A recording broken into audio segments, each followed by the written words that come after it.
Assalamualaikum warahmatullahi wabarakatuh. Alhamdulillah wa syukurillah wa bi ni'matillah wa la haula wa la quwwata illa billah wassalatu wassalamu ala Rasulillah wa ala alihi wa sahbihi ajmain. Bismillah, perkenalkan nama saya Supriyadi, NIM 202325500033. Insyaallah saya akan menjelaskan atau memaparkan mata tugas kami di mata kuliah metodologi penelitian pendidikan. Seharusnya di kelompok ini saya dengan Mbak Rizwa qadarullah beliau cuti, maka untuk penjelasan selanjutnya akan saya lanjutkan sendiri, yaitu dengan judul uji keabsahan data, konten, analisis, dan penggunaan sampling dalam penelitian kualitatif.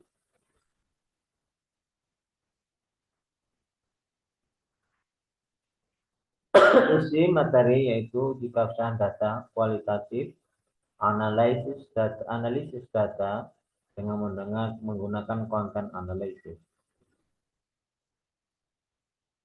Uji keabsahan data kualitatif memandang objek sebagai sesuatu yang dinamis, hasil konstruksi, pemikiran, dan interpretasi terhadap gejala yang diamati, serta utuh, karena setiap aspek dari objek itu mempunyai satu kesatuan yang tidak dapat dipisahkan, sehingga dalam penelitian kualitatif umumnya memerlukan waktu yang lebih panjang serta diperlukan pengujian keabsahan data. Karena tujuan penelitian kualitatif adalah bersifat penemuan, maka ada beberapa teknik dalam pengujian keabsahan, yaitu uji kredibilitas, transferability, dependability, dan confirmability.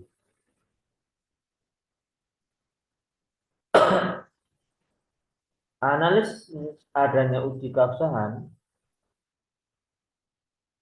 data dalam penelitian sering hanya fokus pada validitas, reliabilitas, kredibilitas, transferabilitas, dependabilitas, dan konformitas. Penelitian kualitatif tidak rigid dalam desainnya, memungkinkan perubahan masalah yang telah ditetapkan dalam proses wawancara dan observasi.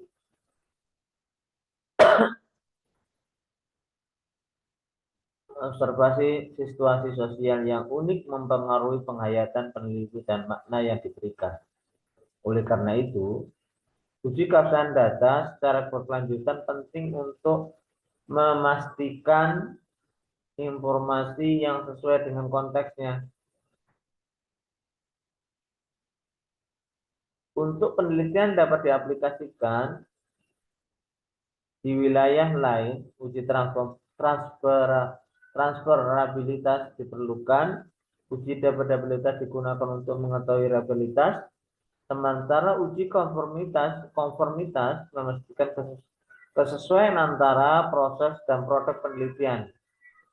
Pemeriksaan keabsahan data juga bertujuan untuk menanggapi kritik terhadap penelitian kualitatif yang dianggap tidak ilmiah, serta merupakan bagian integral dari pengetahuan dalam penelitian kualitatif.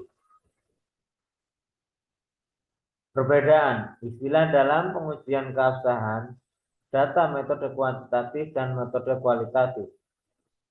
Aspek nilai kebenaran. Metode kualitatif adalah validitas internal, sedangkan metode kualitatif kredibilitas. Sedangkan aspek penerapan metode kuantitatif adalah validitas eksternal, sedangkan metode kualitatif transferability atau keteralian. Aspek konsistensi. Metode kualitatif reliabilitas, metode kualitatif auditability, dependability. Sedangkan aspek naturalisasi untuk metode kuantitatif adalah objektivitas. Nah, metode kualitatif adalah confirmability, dapat dikonfirmasi.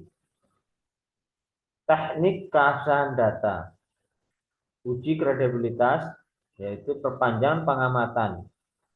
Dalam penelitian, memungkinkan peneliti memperdalam hubungan dengan narasumber dan mendapatkan informasi lebih akurat. Membangun rapor yang kuat, awalnya dianggap asing, peneliti kemudian dapat memeriksa kembali keberadaan data dan mengalami informasi lebih dalam.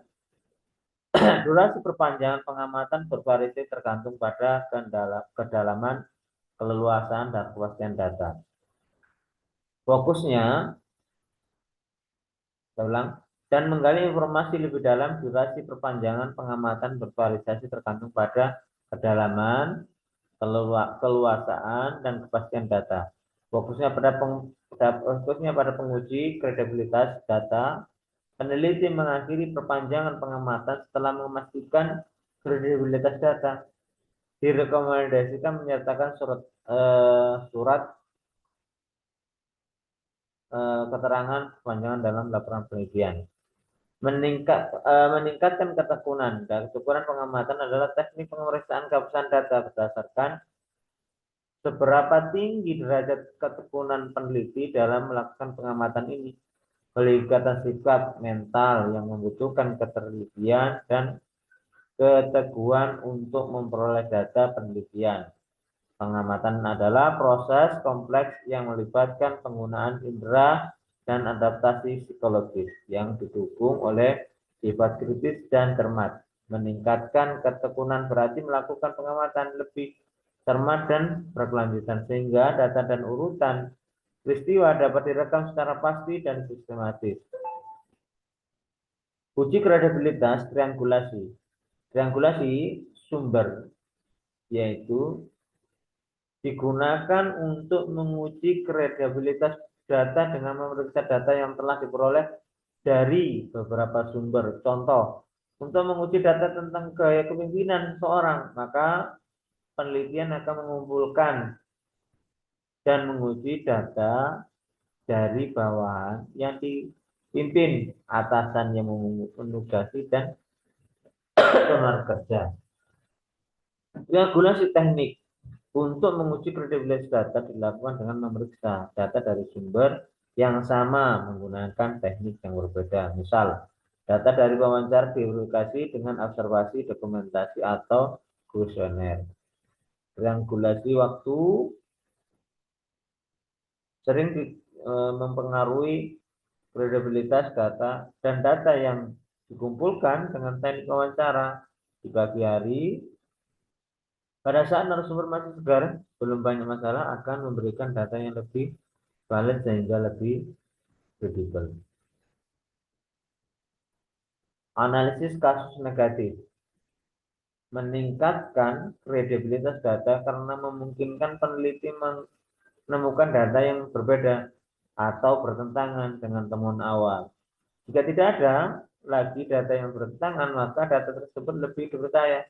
Namun, jika masih ada perbedaan, peneliti bisa merevisi temuannya. Sebagai contoh, jika mayoritas guru menganggap si A sebagai pengedar narkoba kecuali 1%, peneliti harus memastikan atas perbedaan tersebut. Jika akhirnya seluruh kelompok setuju bahwa si A adalah pengedar narkoba, maka kasus negatif hilang, meningkatkan kredibilitas temuan peneliti. Menggunakan bahan referensi. Referensi adalah alat pendukung untuk membuktikan data yang telah ditentukan oleh peneliti. Contohnya, data dari wawancara perlu didukung dengan rekaman wawancara. Sementara data tentang interaksi manusia memerlukan foto-foto, alat perekam, data seperti kamera, handycam, dan alat perekam suara diperlukan dalam penelitian kualitatif untuk mendukung kredibilitas data. Dalam laporan penelitian, data yang disajikan sebenarnya dilengkapi dengan foto atau dokumen autentik agar lebih dipercaya. Mengadakan member check. Member check adalah proses pengecekan data peneliti kepada pemberi data untuk memastikan kesesuaian dengan informasi yang diberikan. Tujuannya adalah memilih validatif data. Jika data disepakati oleh pemberi data, maka data tersebut dianggap valid dan kredibel. Namun, jika terdapat perbedaan antara temuan peneliti dan pemahaman pemberi data,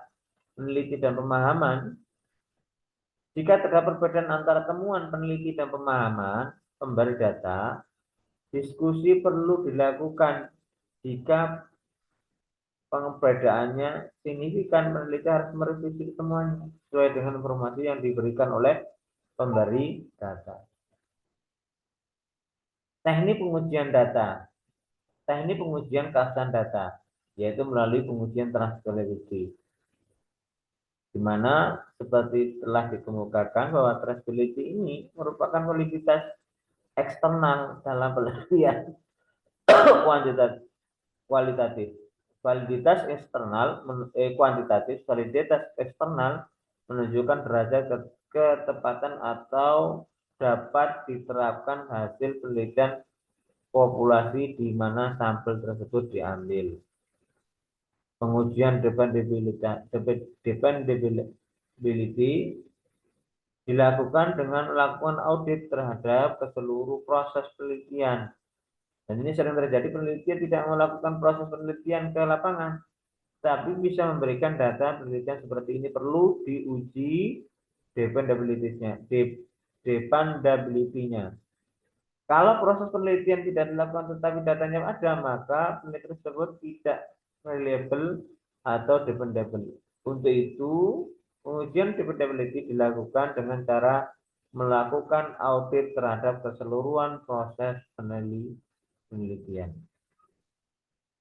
Pengujian confirmability. Pengujian confirmability yaitu mengusahakan agar data dapat dijamin keterpercayaannya, sehingga kualitas data dapat diandalkan dan dipertanggungjawabkan.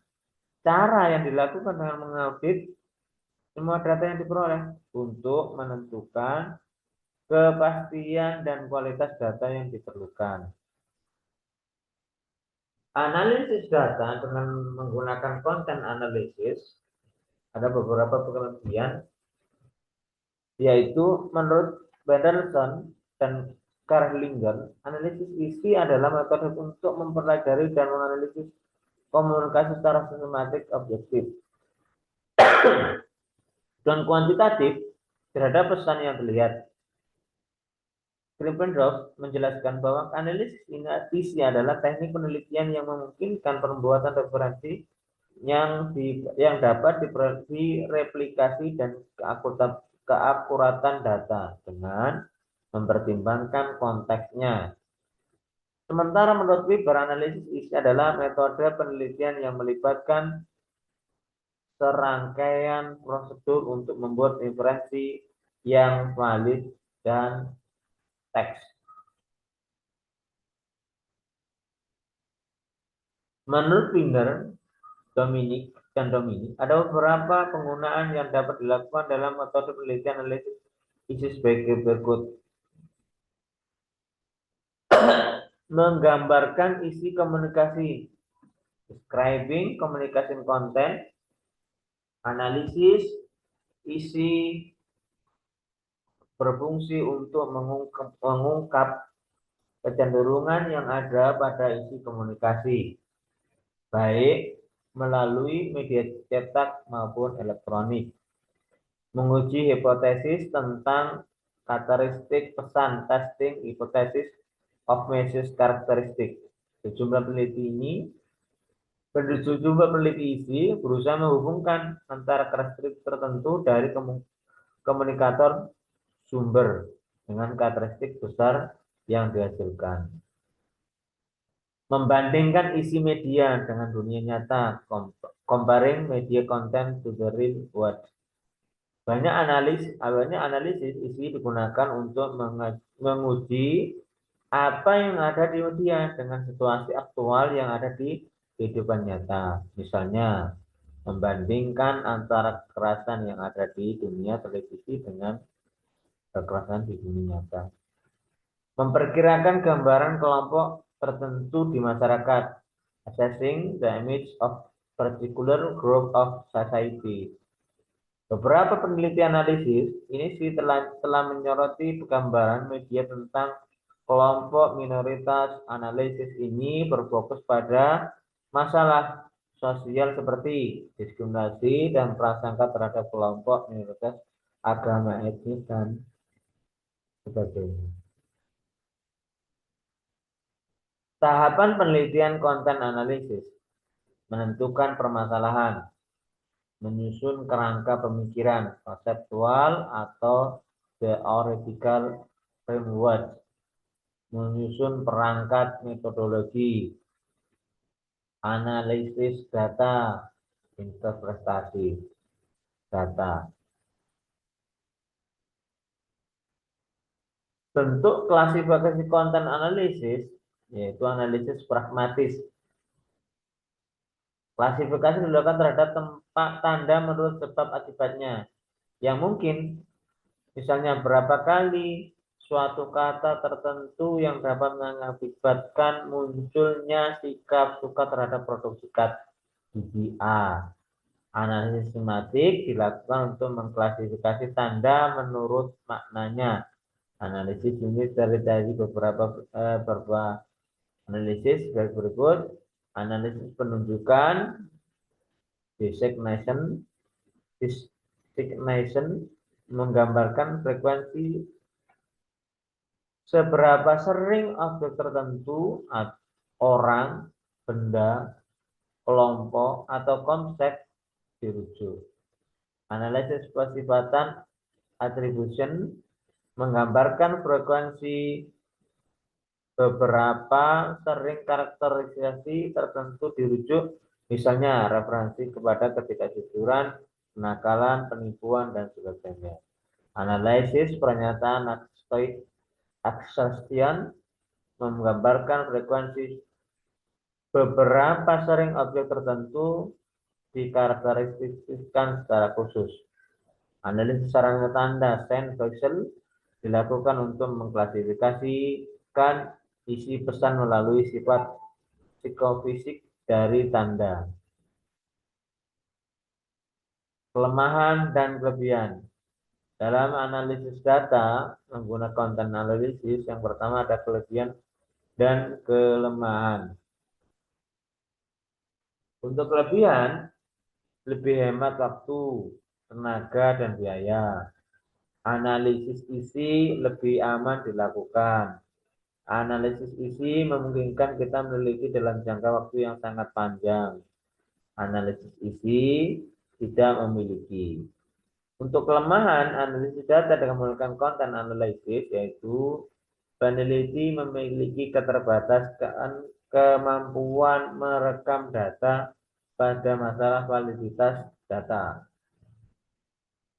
Informasi yang digali sangat banyak, sehingga memerlukan kehati-hatian dan kejelian penelitian. Saya pikir cukup sampai di sini penjelasan kami. Terima kasih atas perhatiannya. Mohon maaf apabila ada kurang dan lebihnya. Akhirul kalam. Assalamualaikum warahmatullahi wabarakatuh.